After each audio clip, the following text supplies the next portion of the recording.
फिलहाल हमारे साथ राष्ट्रीय ओबीसी महासंघ के संयोजक डॉक्टर बबन राव तायवाड़े जी हैं। हम इनसे बात करेंगे और ये जानने की कोशिश करेंगे कि ये आंदोलन क्यों, ये आंदोलन किस लिए, क्या सच में इसकी जरूरत है और अगर जरूरत है तो क्यों है।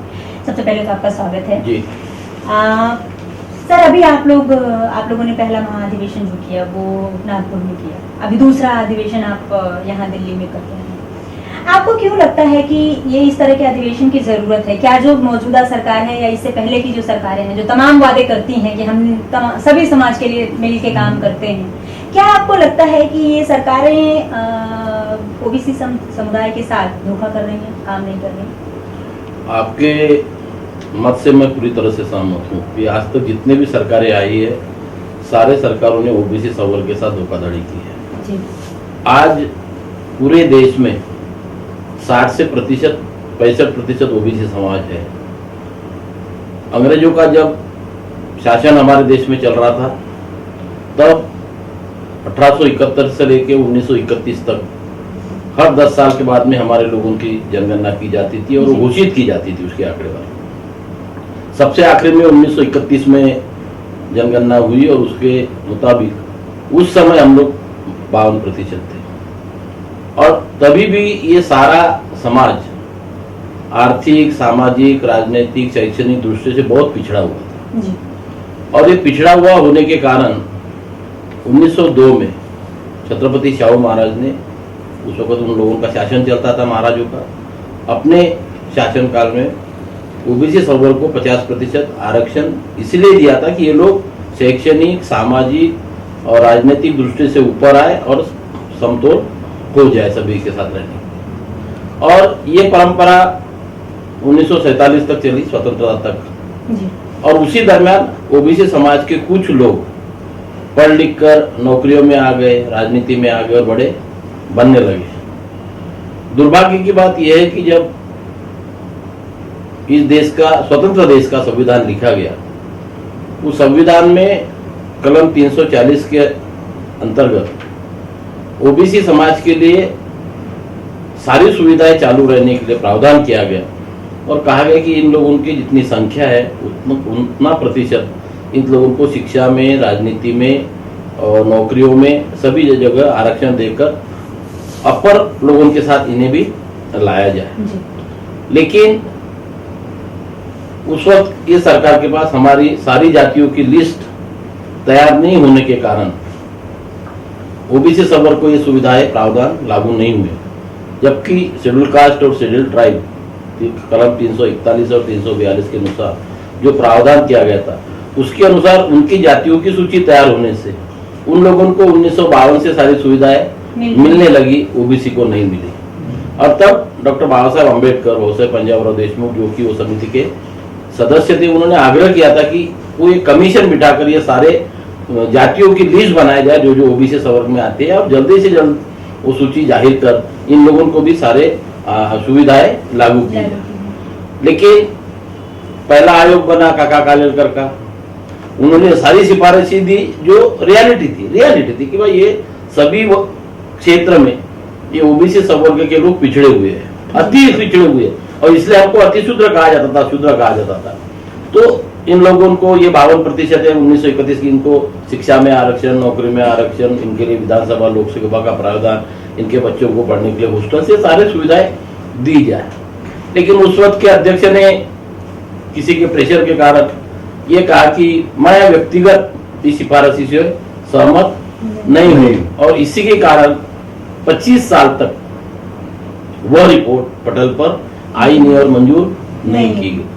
उसके बाद 1978 में जब मोरारजी देसाई जी की सरकार आई, फिर से ओबीसी लोग चिल्लाने लगे कि काका कालेलकर लागू करो, लागू करो, लागू करो।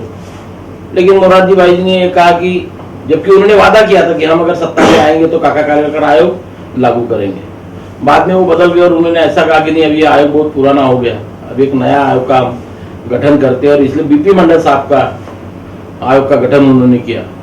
बीपी मंडल साहब 2 साल दौरा करके पूरा अध्ययन करने के बाद में फिर सारी सिफारिशें उन्होंने दी और वो सेम सिफारिशें थी कि ये सारा ओबीसी सबवर्ग बहुत पिछड़ा हुआ है, इन्हें शिक्षा में, नौकरी में, राजनीति में, सामाजिक क्षेत्र में आरक्षण यानी प्रतिनिधित्व देकर इन्हें इनका जीवनमान ऊंचा उठाया जाए। लेकिन दुर्भाग्य की बात है कि फिर से 10 साल तक वो भी रिपोर्ट पटल पर आई नहीं और मंजूर नहीं हुई।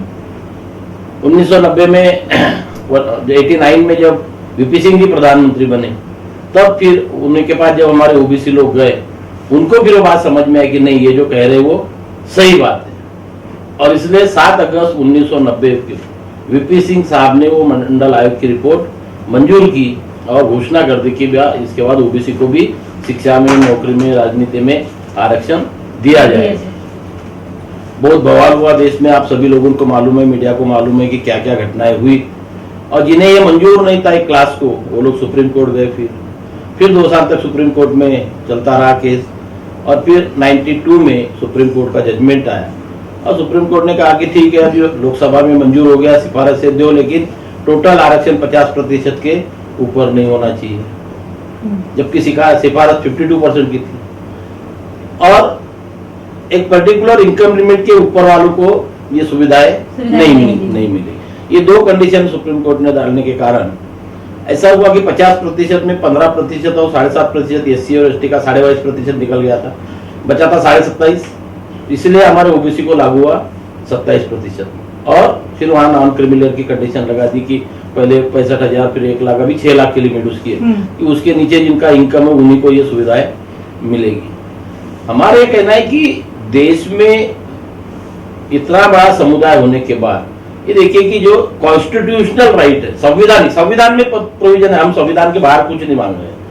संविधान में जो प्रोविजन दिया है वो प्रोविजन मिलाने के लिए 52 to 92 40 साल ओबीसी को संघर्ष करना पड़ा। अगर 40 साल पहले ये लागू होता तो ओबीसी की आज जैसी परिस्थिति है, अवस्था है, वैसे नहीं होती। और वो भी देने के बाद क्या हुआ, 52% की जगह 27%, 6 लाख रुपए के नीचे वालों को। उसका परिणाम क्या दिख रहा है, आप अभी ये हमारे प्रधानमंत्री साहब ने घोषित किया कि केंद्र सरकार में 27% की बजाय सिर्फ 12% जगह भरी हुई है। 15% का बैकलॉग अभी भी है। 92 से 2017 25 साल हो गए, 25 साल में ये ओबीसी की 27% जगह नहीं भर पाए। तो उसका रीजन ये है कि नॉन क्रिमिनल जी। तो और फिर से आज भी पूरे देश में आप देखिए ओबीसी बच्चों के लिए हॉस्टल नहीं है, बच्चे पढ़ नहीं पा रहे हैं। गांव में ये स्कूल नहीं, कॉलेजेस नहीं है, शहर में आए तो उन लोग उतना खर्चा अफोर्ड नहीं कर सकते। तो ये बच्चे कब आगे आएंगे, कब पढ़ेंगे? बाकी सब समुदाय के लिए आपने बनाए, एससी समुदाय के लिए, एसटी समुदाय के लिए, अल्पसंख्यक लोगों के लिए, और जो मोटा वर्ग है समाज का, बड़ा वर्ग, ये बड़ा वर्ग के लिए कुछ भी सुविधा नहीं। फिर बड़ा वर्ग की जो हिस्सेदारी का निधि है वो कहाँ जा रहा है? मतलब अगर सीधे सीधे शब्दों में कहें तो आप ये कहना चाह रहे हैं कि इस वर्ग के लिए जो एकदम साधारण शब्द में अपने दर्शकों के लिए बता दें, पैसे आ रहे हैं, जो निधि योजनाएं आ रही हैं, वो कहीं किसी और काम में खर्च हो रही है, और अब ये 65% ओबीसी समाज जहाँ के वही है। तो हम जो ये हक की लड़ाई लड़ रहे हैं कि 65% जनता के लिए आज भी केंद्र शासन में ओबीसी मंत्रालय नहीं, और जब तक कि हमारे मंत्रालय नहीं बनेगा तो हमारे समाज को निधि कहाँ से मिलेगा? आज 2011 में जनगणना हो चुकी है, आंकड़ेवारी अभी तक डिक्लेयर नहीं हो रही, और जब तक फिगर डिक्लेयर नहीं होंगे तो हम कितने हैं तादाद में सारे जन समुदाय में, ये हमें भी नहीं पता चलेगा और सरकार को भी नहीं पता चलेगा। अच्छा, एक बात इसी सवाल से जुड़ा हुआ, जो जातिगत जनगणना की बात आप कर रहे हैं, क्या आपको लगता है कि जानबूझ करके जातिगत जनगणना को रोका गया है, और अगर ऐसा है तो क्यों? नहीं, जानबूझकर रोका गया मैं सीधा सीधा कहूंगा, और इसीलिए उनको मालूम है कि ओबीसी समाज में पूरे भारत में 3742 जाति है। अब ये 3742 जाति में बांटा गया हुआ ये ओबीसी समाज कभी भी इकट्ठा नहीं हो सकता, ये सारे राजनीतिक पार्टियों की समझ हो चुकी है। और इसलिए ये समाज पे हमने कितना भी अन्याय किया, इनको कुछ भी नहीं दिया, तो हमें राजनीतिक लोगों को कोई फर्क नहीं पड़ता। अब जब तक ये ओबीसी समाज पूरा इकट्ठा होकर हम ये नहीं दिखाएंगे कि नहीं, अगर हमारी नहीं सुने तो आपको फर्क जरूर गिरेगा, ये दिखाने की राष्ट्रीय ओबीसी महासंघ के माध्यम से हम लोग कोशिश कर रहे हैं, और उसमें हमें धीरे धीरे यश प्राप्त हो रहा है। और अभी आप देखिए कि हमने ये जन आंदोलन चालू करने के बाद आज सारे पॉलिटिकल पार्टियों ने ओबीसी सेल खोल दिया। कल तक जिन्हें ओबीसी वर्ड भी नहीं मालूम था, वो आज कोई भी सरकार को, सारे पॉलिटिकल पार्टीज ने अपना ओबीसी सेल बनाया, युवा ओबीसी सेल बनाया, यानी आज ओबीसी वर्ड कम से कम उन्हें याद तो आने लगा। अभी याद जब आएगा तब उन्हें पता चलेगा कि नहीं, ओबीसी समाज इतना प्रतिशत, इन्हें हमें न्याय देना चाहिए, नहीं तो ये जाग अगर उठा तो किसी को सत्ता में नहीं रहने देगा। 65% समाज। एक अभी जब आप पहले सवाल का जवाब दे रहे थे और जब आप बात कर रहे थे तो आपने एक बात कही कि ओबीसी ही दरअसल शूद्र है ना, और उसी को लेकर के तमाम संवैधानिक प्रावधान किए गए थे और सब।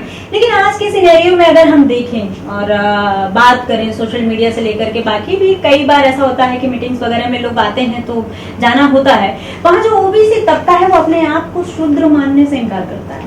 क्या आपको लगता है कि इस ये जो एक गलत फहमी है या खुशफहमी है, जो भी कह लीजिए, अपने अपने हिसाब से लोग चुन लेते हैं, क्या इससे उनके आगे बढ़ने में कोई प्रभाव पड़ेगा? नहीं, इसका कारण ये है, वो खुद को शूद्र इसलिए नहीं मानता कि आप देखिए पहले से तो ये सारे ओबीसी समाज में इलिटरेसी का प्रमाण बहुत ज्यादा था, और इलिटरेसी का प्रमाण बहुत ज्यादा होने से वो अपने हक से, अधिकारों से वंचित था। मालूम ही नहीं था उन्हें कि हमारे हक क्या है, हमारे अधिकार क्या है। गाँव में खेत मजदूरी करना, खेत पे खेती करना और अपने इसमें खुश रहना, एक सामाजिक अवेयरनेस जिसको बोलते हैं, ये सामाजिक अवेयरनेस लाने में हमारे पॉलिटिकल लोग या सोशल एक्टिविस्ट कहीं तो भी कम रहे। और जैसा कि मैंने आपको थोड़ी देर पहले बताया कि 3743 जाति है, ये 3743 जातियां अभी भी अपने को सिर्फ कास्ट में बांध के रखी हुई है। कास्ट के बाहर आकर हम लोग ओबीसी है ये मानने को तैयार नहीं। हमारा प्रयास ये है कि सारे 3743 जातियों के बीच में जाकर उनके मन में पहले हम ओबीसी है और हमारे ये कर्तव्य और अधिकार है जो हमें संवैधानिक तौर पर मिलना चाहिए, ये जागृति करने का हमारा प्रयास है और वो हम लोग कर रहे हैं। आप लोगों की मांग में जो एक 6वीं मांग है, ये मुझे समझाइए कि क्यों है कि ओबीसी के लिए विधानसभा और लोकसभा में स्वतंत्र निर्वाचन क्षेत्र बने। आपको इसकी जरूरत क्यों महसूस हो रही है और क्यों ऐसा लगता है कि आपको स्वतंत्र निर्वाचन क्षेत्र दिया जाना चाहिए? ये देखो, इसका प्रोविजन कॉन्स्टिट्यूशन में है कि जैसा कि हमने कहा कि 340, 341, 342, 341 और 342 के हैं। जब 341, 342 के लिए है तो 340 के लिए क्यों नहीं? और ऐसा है कि आरक्षण यानी तो गलत बात नहीं, इट्स मीन रिप्रेजेंटेशन, प्रतिनिधित्व। देखिए आज लोग चुन के आते हैं, वो ओबीसी कम्युनिटी के है लेकिन खुद को ओबीसी नहीं समझते। जब वो ओबीसी के रिजर्व कॉन्स्टिट्यूंसी से चुन के आएंगे, जैसा कि आज पंचायत समिति में, जिला परिषद में, नगर परिषद में आ रहे हैं, तो उतने तो लोग जागरूक हो गए कि हम ओबीसी है। कम से कम उस बहाने से तो वो ओबीसी का सर्टिफिकेट बना रहे हैं। तो जब विधानसभा और लोकसभा से ओबीसी रिजर्व कैटेगरी कॉन्स्टिट्यूएंसी से लोग विधानसभा लोकसभा में जाएंगे तो ओबीसी की जो समस्याएं है, ओबीसी के जो प्रश्न है, ये सभागृह में उन्हें रखना ही पड़ेगा, नहीं तो दूसरी बार सारा ओबीसी समाज फिर उनको आने नहीं देगा। इसलिए अगर रिजल्ट रहा तो पब्लिक रिप्रेजेंटेटिव जिसे हम कहते हैं, विधायक हो या राज्यसभा लोकसभा मेंबर हो, उनके कुछ दायित्व बनते हैं। वो दायित्व तभी जब बनेंगे जब वो पर्टिकुलर रिजर्व कैटेगरी से चुन के आए। चलते चलते एक आखिरी सवाल, और मुझे लगता है कि आज के मौजूदा हालात में ये सवाल बहुत मायने रखता है।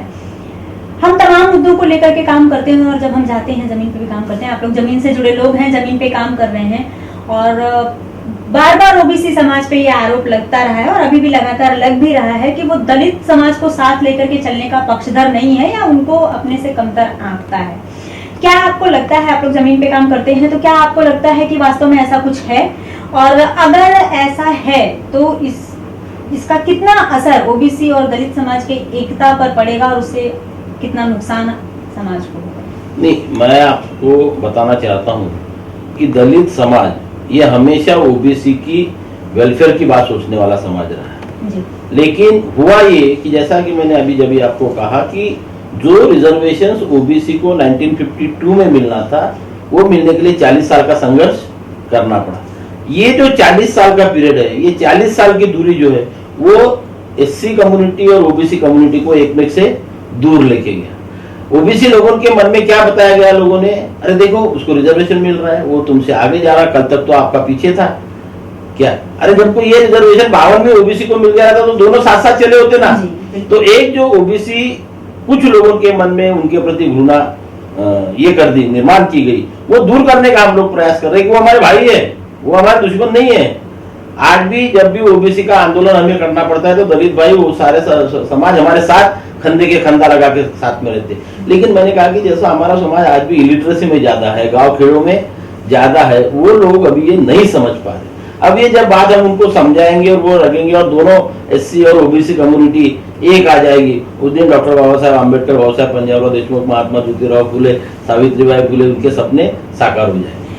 समय की सीमा हर बार सवाल आखिरी करवा देती है, नहीं तो सवाल ऐसे होते हैं कि सवालों से सवाल निकलते हैं और सवाल कभी खत्म नहीं होते। इसी कड़ी में ये जो भूमिका मैंने बांधी है, इसमें मैं आपसे एक सवाल पूछना चाहती हूँ। अभी तमाम सुर्खियों में रामदास अठवाले जी बने रहे, दलित नेता हैं, आप जानते हो, आप महाराष्ट्र से जुड़े हुए भी हैं। अभी उन्होंने एक बड़ा अजीब सा बयान दिया है। उस अजीब से बयान में ये है कि आर्थिक आधार पर आरक्षण सवर्णों को भी मिलना चाहिए जो दबे कुचले हैं। आप उनकी बात से कितना सहमत हैं कि वो बात किस हद तक और कितनी सही है? क्या आर्थिक आधार पर आरक्षण की बात कही जा सकती है जबकि संविधान में ये प्रावधान नहीं है? ये देखिए कि बातें कहने के लिए तो कुछ भी कह सकते हैं। आरक्षण की सीमा सुप्रीम कोर्ट ने बांध दी है कि 50% के ऊपर आरक्षण नहीं हो सकता। हम तो कहते ना कि वो सुप्रीम कोर्ट ने जो जजमेंट दिया हुआ है वो लोकसभा में बिल पारित करके उसे हटाया जाए और जितनी जितनी संख्या है वो संख्या में आरोप कर दो ना रिजर्वेशन, हमें किसी का विरोध नहीं है।